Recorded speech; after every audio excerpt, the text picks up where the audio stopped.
और बात महाकुंभ की करें तो अब तक 40 करोड़ से ज्यादा श्रद्धालुओं ने स्नान कर लिया है।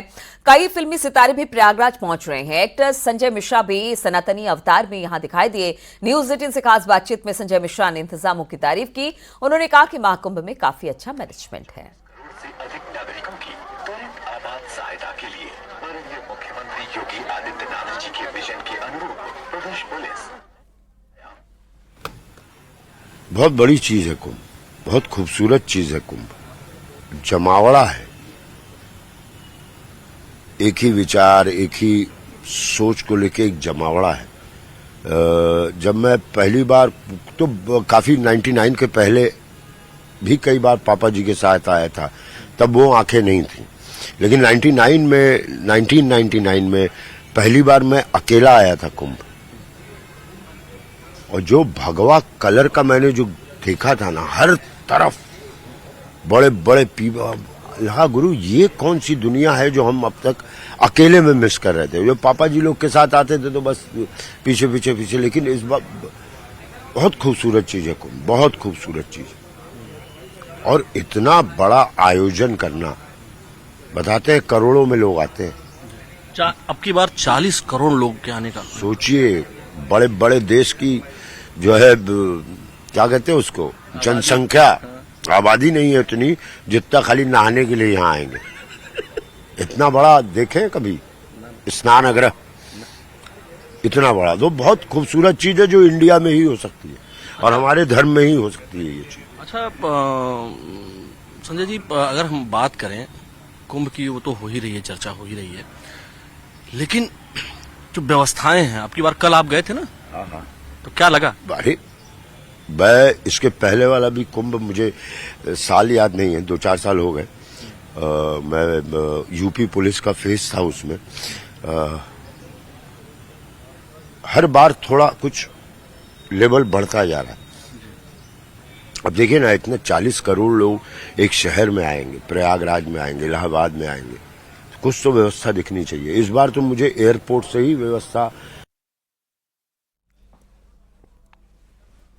बहराइच के रामगांव थाना क्षेत्र में आवारा कुत्तों का आतंक देखने को मिल रहा है। यहां पर 10 साल की बच्ची जब सड़क से गुजर रही थी, उसी दौरान गांव से आवारा कुत्तों ने उस पर हमला कर लिया, उसे नोच लिया। सक्रिया के चिल्लाने पर जब तक आसपास के लोग वहां पर पहुंचे, तब तक कुत्तों ने उसे गंभीर रूप से जख्मी कर दिया था। परिजनों ने उसे इलाज के लिए बहराइच मेडिकल कॉलेज में भर्ती करा दिया गया है।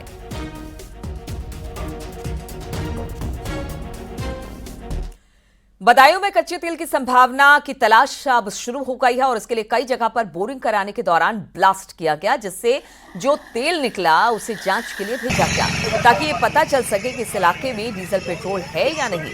आपको बता दें कि अल्फाजियो इंडिया कंपनी की टीम सर्वे कर रही है। कंपनी के अधिकारी और कर्मचारी उखैती क्षेत्र में डेरा डाले हुए हैं। इससे पहले दातागंज तहसील समेत कई इलाकों में बोरिंग और दूसरे साइंटिफिक तरीकों का इस्तेमाल कर कच्चे तेल की खोज की जा रही है। बताया जा रहा है कि कुछ जगहों पर डीजल पेट्रोल होने की पुख्ता सबूत मिले।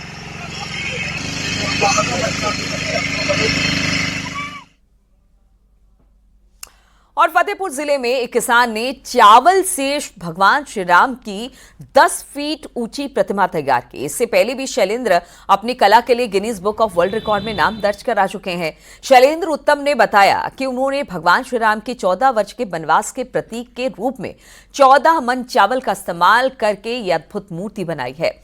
लगभग 6 महीने में यह मूर्ति तैयार की गई है। चावल से प्रतिमा बनाने का उद्देश्य ये था कि मैं किसान कलाकार हूँ और किसान के पास चावल होता है, धान होता है, गेहूँ होता है, तो भगवान राम तो सबके राम है और हमारे देश में सबसे ज़्यादा किसान रहते हैं, तो हमारा देश किसानों का देश है। तो मैंने अपनी भावना एक किसान कलाकार होने के नाते और भारत के सभी किसानों की भावना को अपनी कला के माध्यम से चावल के दानों से भगवान श्री राम की अद्भुत प्रतिमा बना करके अपने भाव व्यक्त किए हैं। मेरी अटूट श्रद्धा है। जय श्री राम।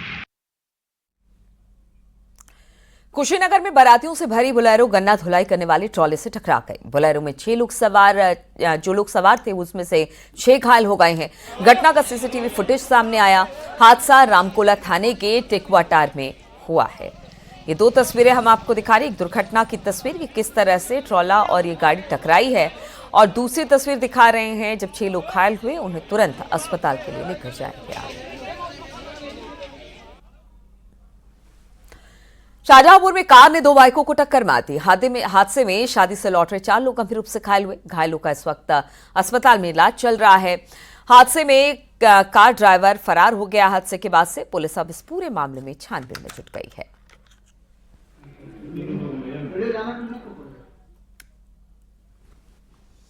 आगरा में पति पत्नी के बीच हुए विवाद का एक अनोखा मामला सामने आया। बताया जा रहा है कि पति पत्नी एक रिश्ता महज एक माथे की बिंदी लगाने वाले की वजह से, माथे पर लगाने वाली बिंदी की वजह से टूटने के कगार पर जा पहुंची। पत्नी का आरोप था कि पति बिंदी लगाने की वजह से मारा पीटा करता है, जबकि उसे बिंदी लगाने का शौक है। वो एक दिन में कई बिंदियां यानी अलग अलग रंग की बिंदियां बदल लेती है, जबकि उसके पति को लगता है कि बिंदी किसी दूसरे पुरुष की दिखाने के लिए उसने लगाई है, बदली है। बस इसी बात को लेकर दोनों में तकरार शुरू हुआ और पत्नी मायके चली गई। फिर पत्नी ने पूरे मामले की शिकायत पुलिस से की, तो पुलिस ने परिवार परामर्श केंद्र उसे भेज दिया, जहां पर अब इस मामले को सुलझाया जा रहा है। लड़के अगर शक करें तो किस चीज़ पर भी कर सकते हैं। अब लड़का केवल इस बात को लेकर लड़की को परेशान कर रहा है कि इतनी सारी जो बिंदियां होती हैं, जो माथे पे लगाई जाती है बिंदियां, वो इतनी ज़्यादा इन्वेस्ट कहाँ हो रही हैं। अब वो उसकी बिंदियों के काउंटिंग करता है, उनको गिनता है कि इतनी बिंदी थी। जैसे एक हफ्ते में 7 बिंदी खर्च होनी चाहिए। अब एक बार वो बिंदी खर्च हो गई 30 या 35। लड़की का कहना है मैंने मुँह धोआ, या मैं सुबह सो के जागी, या शाम को तो पसीने की वजह से कि बंदी छूट गई, तो मैंने नई बिंदी दोबारा से अपने लगा ली। तो अब उसको लगाने को लेकर ही लड़ाई हो रही है। अब बात इतनी ज़्यादा बढ़ गई कि वो बिंदी की चीज़ें बहुत 10 चीज़ें ऐड हो जाती हैं। कहते हैं बिंदी एक सुहागन की निशानी होती है, लेकिन आपको बताएं कि उसी बिंदी की वजह से पति पत्नी का रिश्ता खराब हुआ, बात तलाक तक पहुंच गई, तो कैसा लगेगा। एक अनोखा मामला ताजनगरी आगरा से सामने आया। जब पुलिस के सामने ये मामला पहुंचा तो पुलिस भी माथा पकड़ने पर मजबूर हो गई। पत्नी ने आरोप लगाया कि उसका पति बिंदी लगाने पर विरोध करता है, उसके साथ मारपीट करता है। साल 2024 में दोनों की शादी हुई थी। शादी के कुछ समय तक सब कुछ ठीक ठाक चला, लेकिन पत्नी लगातार अपनी बिंदी बदल कर लगाती थी, तो इससे पति को आपत्ति होने लगी। बरेली में विस्फोटक तैयार करते समय एक बड़ा हादसा हो गया। इस हादसे में 2 लोगों की मौत हो गई और 3 लोग घायल हो गए। घटना की जानकारी मिलने पर पुलिस, फायर ब्रिगेड की टीम मौके पर पहुंची और जांच में जुट गई। पुलिस ने पूरे घर को सील कर दिया है। बताया जा रहा है कि सल्फर और पोटाश को मिलाते वक्त यह धमाका हुआ। थाना किले के बाकरगंज की ये घटना बताई जा रही है। यहाँ पे मांझे जो परंपरागत रूप से वो बना करते हैं, ये बाकरगंज इसका एक बड़ा हब है।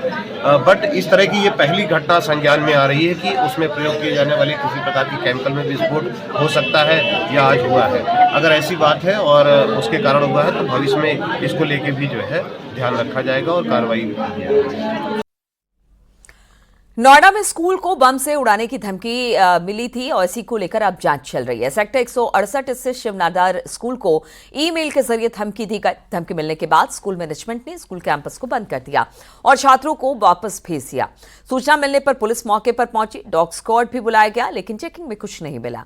पुलिस के मुताबिक स्कूल में एग्जाम भी चल रहे हैं, ऐसे में संभावना है कि एग्जाम कैंसिल हो जाए, इसलिए ईमेल भेजा गया। पुलिस सभी एंगल से मामले की छानबीन कर रही है। साइबर टीम को भी इसमें लगा दिया गया है। देखिए, आज सुबह एक सूचना मिली थी शिवनादर स्कूल से 8 सवा 8 बजे करीब कि यहाँ पर बम की सूचना है। इस पर तुरंत हमारा सारा स्टाफ, मैं, एडिशनल हमारे डीसीपी, एसीपी, बम डिस्पोजल और डॉग स्क्वाड, फायर सर्विस, सभी लोग आए और इसे थारोली चेक कर लिया गया। कहीं कुछ नहीं मिला है। ये एक गलत सूचना जो स्पैम कॉल आती है, तो ईमेल आता है, उसके द्वारा ये आई थी।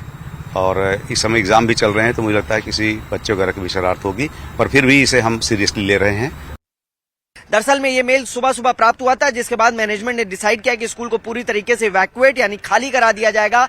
लिहाजा इसके मद्देनजर आज स्कूल पूरी तरीके से बंद कर दिया गया है। पुलिस के अधिकारी यहां पर मौके पर पहुंचे हुए हैं और डॉग स्क्वाड भी मौके पर है, बॉम्ब स्क्वाड भी है। तमाम चीजें जो क्लास है, ओपन एरियाज है, उनको चेक किया जा रहा है, सीसीटीवी चेक किया जा रहा है। साथ ही ये भी देखा जा रहा है कि यहाँ पर जो मेल आया है वो किस डोमेन से आया था। मौके पर भारी संख्या में पुलिस फोर्स है, यहाँ पर अधिकारी हैं, खुद डीसीपी नोएडा जोन पहुंचे हुए हैं और जो तमाम बारीकियां हैं उसको चेक किया जा रहा है। मेल किस सर्वर से यहाँ पर लैंड किया है, इन सभी चीजों की जानकारी जुटाई जा रही है। साइबर एक्सपर्ट्स को बुला लिया गया है। बुलंदशहर में करीब 110 बीघा खेती की जमीन को अवैध कब्जे से मुक्त कराया गया। उस जमीन की कीमत करीब बताया जा रहा है 250 करोड़ रुपए है। नगर पंचायत प्रशासन और तहसील प्रशासन ने यह कार्रवाई की। मामला थाना औरंगाबाद क्षेत्र में sugar mill road, Pudi road, Sayana road, Jahangirabad road, Tikni road, नगर पंचायत तक के आसपास के कार्यालय की का है। एसपी के पूर्व जिलाध्यक्ष और उनके परिवार वालों का इस जमीन पर कब्जा था। कब्जा मुक्त कराने के बाद इस जमीन पर गौशाला में पाले जा रहे गोवंश के लिए हरे चारे की व्यवस्था कराई गई। यहां ट्यूबवेल भी लगाया गया। जमीनों को कब्जा मुक्त कराकर नगर पंचायत और तहसील के बोर्ड लगवाए गए। इलाके में लगातार पैमाइश का काम चल रहा है।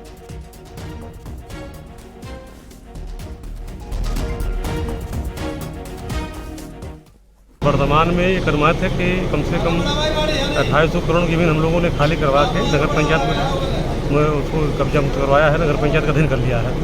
इसमें कुछ है, उसमें बड़े बड़े लोग भी शामिल हैं। उसमें भूतपूर्व उसमें चेयरमैन हिमायत अली की कोल्ड स्टोर के पास भी जमीन काफ़ी वहाँ बोर्ड लगाया गया।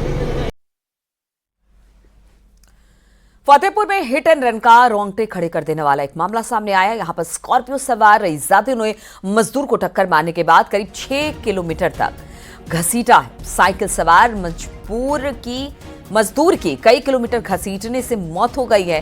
स्थानीय लोगों ने हाईवे पर दौड़कर गाड़ी को पकड़ा। तो रूट पर घसीटने का ये वीडियो सामने आया। बताया जा रहा है कि फतेहपुर का मामला है, जहां पर एक मजदूर को पहले स्कॉर्पियो ने टक्कर मारी और उसके बाद 6 किलोमीटर तक उसकी बॉडी को खींचता ये गाड़ी लेकर गया। बाद में किसी तरह से लोगों ने इसे पकड़ा है, इस गाड़ी को, और पुलिस के हवाले किया है।